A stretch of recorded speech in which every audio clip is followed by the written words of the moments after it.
Good day everyone and welcome back to LKNPlays Minecraft.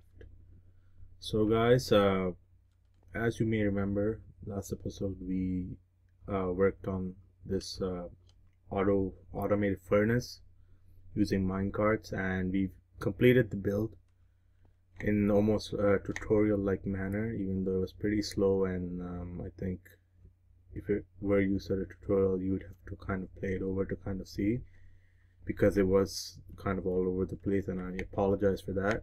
If you do want an actual tutorial, please let me know and I'll make that available to you. But in general, I just wanted to show you the almost basically the finished version. I did add a few things to this build, as you can see, and I want to go over those things and also finish this off by adding the floor and covering it all up and making it look nice. And so hopefully I can make this a shorter episode than the last one, because I know it did run a bit too long. So to compensate for that, hopefully this will be much shorter. So let's start by looking at this. So as you may remember, these cards would go back and forth, and I would put items into these chests. Items that I want to cook, for example, like raw pork chop, would go in here, and it would get picked up by these hoppers, and I would put coal or any type of fuel into this. Keep in mind that you don't have to put as much, like every time you put fuel in this one, you don't have to put fuel in this one, because the furnaces do hold a lot of items, and also the hoppers that feed into them also hold items. So once this is full, you really do not need any more. It's just in case if you're running low, you could just add it and it'll top up whatever is not full. And that's the idea. So at its optimal point, this would have a stack in here, and the hopper in the back will have all of its slots filled with a stack each, and the card itself will also have a stack on each of the slots, and then this would start filling up. So you don't really have to wait for this to fill up in order to expect these to work. So you could use your judgment on that. And I'm pretty sure if you're watching this video, then most of you would already understand those concepts. So one thing, as you can notice, is the cards aren't going back and forth, and that's because I was able to put in the shut off system that I wanted to that I mentioned I wanted to do, and that is basically done with this. Let me go ahead and show you. So actually, let me start here. So the shut off system, there's two systems. There's one is an auto shut off, and so you could either have it turn off by itself, which is the only shut off way you could do it. You can't manually shut it off, but if the card is empty, then it will auto shut off. And you could, I have this lever here to disable that auto shut off in case I want the cards to be continuously running even when they're empty. So another thing I did was the auto shut off is only set up with this rail right here and not this one, because this is the one for fuel, and I don't really need the fuel one running if this one isn't, if these ones are empty. So what I have is I have a auto shut off set up for the item rail, and as you can see, instead of that one rail that we had before, I have two rails now. And the reason for that is because I need to separate the two cards. The card, when it's coming in to pick up items, it just takes its normal path down here, and it goes into that detector over there. As you may remember, that just turns on a timer which allows the card to stay here to load 12 items before it's sent back. What's different now is, instead of being sent back in the same rail, it is now it goes onto this rail and runs through here. Let me just go around and show you. It comes through this side here, and over here I have this detector rail system set up. And what this detector does is this, for you those of you who know, this is the standard minecart detector. So this would just detect if there's a minecart there and send out a signal here. But in addition to that, I also have this detector here, which detects to see if there's this comparator will actually see if there's an item inside. So unless there is no item, this comparator will power on. And so if either one of these turns on, then the inverted signal gets sent out. So by that, what that means is basically if the card is empty, then a signal would go through here. Sorry, if a card is present and it's empty, then a signal will go through here. And here is where the other thing that I mentioned joins in. Let me just show you. So up here I mentioned that I added a auto shut off feature. Since this is an auto shut off feature, and if you don't want the auto shut off to work, you just need to pull this lever and it'll disable the auto shut off. So I added this so that if you want the cards to continuously run, you just basically pull this lever and it'll break that connection, that circuit, so that even if a signal comes telling that the card is empty, the signal will not go through to the shut off. So that's basically what that's for. So when this light is on, I mentioned that if the light is on, it means that this system is, the auto shut off is disabled. That's basically it. So on a normal run, it would always be off with this light off. But if I ever need it to run, for example, if I want to fill up all these things with coal, for example, then I would have this on, so that even if there's no items in this chest, the coal will still be shuttled through. So that's the reason I added this. So next thing is, so that signal then is sent underground. The hardest part was kind of maneuvering through all these obstacles that I've built for myself. So I ended up realizing that the wiring is actually running. I couldn't even go up in the end because the wiring is running into the netherwork farm that I have up there. So I had to actually go around, and it ended up taking up much more room than I expected, as you can see. But it is done now, so I don't need to worry about it, and I could just cover up whatever it is. So let me just show you what the shut off looks like. The shut off. Okay, so the shut off has this clock here. Again, that sorry, not a clock, a T flip-flop. And what the T flip-flop does is it basically it takes in whatever signal comes in. If a signal comes through here, it either turns on or off depending on if a signal comes in or if it doesn't. So for every signal, it either turns it off if it's been off, and if it's been on, then it turns itself off again, and so on. So right now it's off, and then that signal comes through here and goes to the tracks. So these cards are in a track separated from these tracks. So if a signal does come through, then let me just see if I could. Yeah, I don't have stone on me, so I can't show you. But basically, if a signal comes through these tracks, then they'll turn on and the cards will go. And if another signal comes after that, it'll turn it off. So until, the reason I need it like this is because if I had like a lever, then I would have to turn it on and off manually, and it can't be turned on then off from two different things. So for example, the user should be able to turn it on, but it should also be able to be turned off automatically. So that's kind of why I have this T flip-flop here, and that will turn that on and off as needed. The signal is also going through here into the roof, and that's just for the purpose of the lights. I do have a few different lights in here to indicate different things. This light over here tells you if the track is running, so if the cards are moving back and forth, because once we cover this up, we will not be able to see the cards anymore, and that's just how it's been designed. So this light will tell me if the cards are running or if the system is on. That's basically it. So yeah, that's what that light is for, and that's why there's a wire going around into the roof. And that's just because I couldn't come through this way, because right over here is where my netherwork farm is, and there's actual redstone running for that as well to automate that process.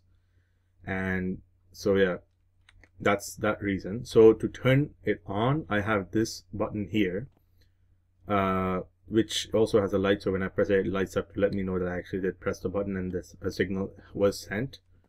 And so let me just show you by pressing the button.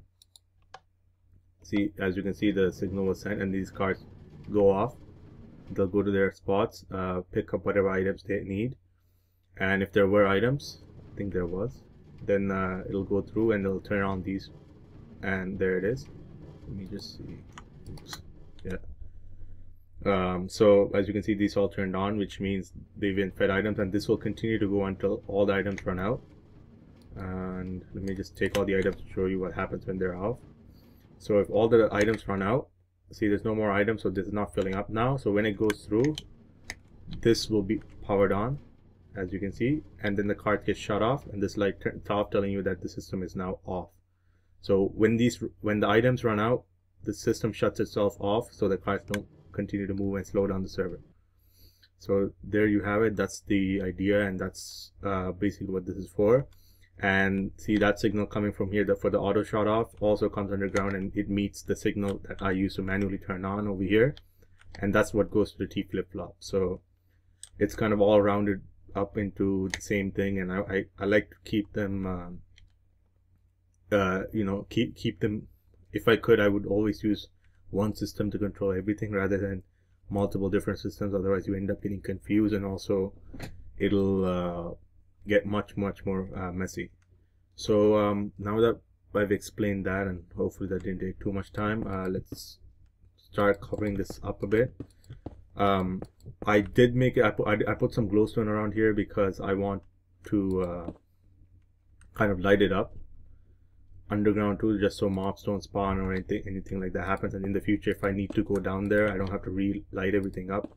And I think I probably would have to go down there at some point. So I want to make sure it's accessible in the future. That's the case. So I'm just going to go around, and since I have this, it's so much more easier for me to use to make stone and to make stone bricks, which I'm decided to use for this. So yeah, this is I think the first time in a build that I'm using stone bricks, so that's a cool new thing, and I really love how the stone bricks look, so I think I'm going to use this for many of my other builds too. So this is how that looks now. It's much more, it's cleaner and enclosed. Yeah, see all the stone, I just grabbed a bunch of cobblestone and threw it in there, and it just did all that for me. So yeah, while we're doing this, let me just run it again, but disable this, so you can see that even though there's no items, it'll just continue to run back and forth because it's not going to get auto shut off. So yeah, you could just see this track is powered, that's how it runs. So see the carts are coming back, but the system did not turn off, so it's just going to continue. Even though there are no items here, it's just going to continue because I have the auto shut off circuit disabled here. And that's the reason I used the light there, just so I can easily know if it's on or off. And if I did want to turn it off, all I had to do was just turn the circuit on again, and then it'll shut itself off when it comes back next time. See, and it's off. So it's that simple. And then these lights turn off, telling me that this is not running, because once I cover this up, I will not be able to see any of these again. No, let's go with another brick. I mean, sorry, not another brick, stone brick. I do want to introduce some wood into this as well, because just having brick would look bad, so the wood will make it kind of oops, it gives it a nice contrast.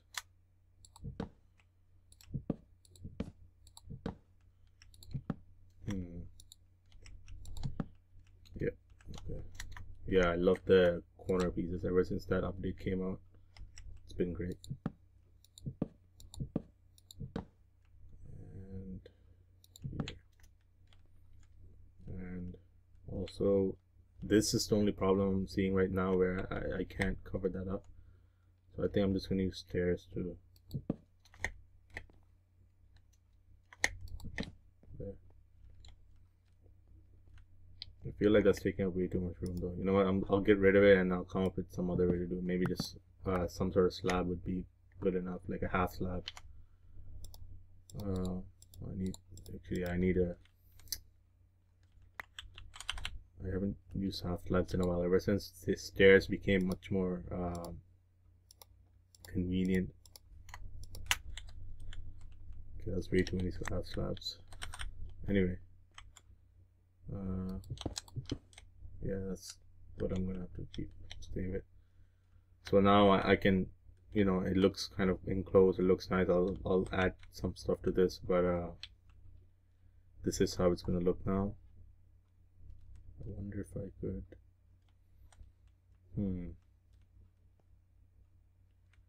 I don't know. I'll see. It looks fine, and I do want to keep this video short, so I'm not gonna bother you anymore with this stuff. Just as a final thing, let's see how it looks with and it's all complete. So I'm not gonna put any more fuel because there's fuel in there. So I'll just turn it on, and this is disabled. So even if it was enabled, it doesn't really matter. But having it disabled means the cards will stop themselves. So these will all turn on now. And there they are. Oops, why does that one not turn on? Let's see. Sometimes some sort of item gets stuck, and that could be the reason.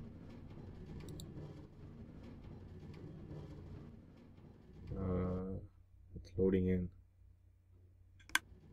I just hope it's not picking up everything. Okay, it turned on this time, so hopefully it was just a sorry, it could just be a timing problem. If so, I could just increase the timer just a little bit more. And as you can see, we're getting cooked pork chops. So I think that's great. Maybe a future improvement is maybe not wasting the furnace, like the coals. That might be something I might do in the future. But again, this, I don't see myself using this for tiny things, because like I said, I've been fine with the furnaces I have up there.